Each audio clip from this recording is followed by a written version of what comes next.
మీకు పార్లమెంటు సాక్షిగా కేంద్ర హోంశాఖ మంత్రి అమిత్ షా గారు పదే పదే అంబేద్కర్ పేరును పలకడం ప్యాషన్ అయిపోయింది ఈ కాలంలో. అంబేద్కర్ పేరు కంటే భగవంతుణ్ణి పలికితే 7 సార్లు స్వర్గప్రాప్తి కలుగుతుంది అని చెప్పి అనుచిత వ్యాఖ్యల్ని ప్రజా సంఘాల ఆధ్వర్యంలో తీవ్రంగా ఖండిస్తా ఉన్నాం.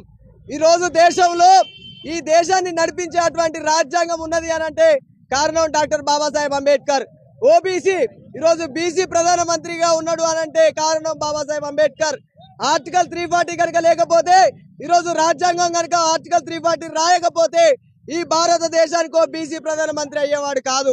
అదే కాదు, బాబాసాహెబ్ అంబేద్కర్ ఒక్కసారి కాదు 1,00,000 సార్లు తలుచుకోవాల్సిందే. ఈరోజు పార్లమెంట్ లో మీరు కూర్చుంటున్నారు, స్వర్గం లాంటి పార్లమెంట్ లో మీరు కూర్చునే అర్హత ఉన్నది అంటే డాక్టర్ బాబాసాహెబ్ అంబేద్కర్ రచించిన భారత రాజ్యాంగం వల్లనే. కాబట్టి బేషరతుగా అనుచిత వ్యాఖ్యలు చేసినటువంటి అమిత్ షా తక్షణమే క్షమాపణ చెప్పాలి.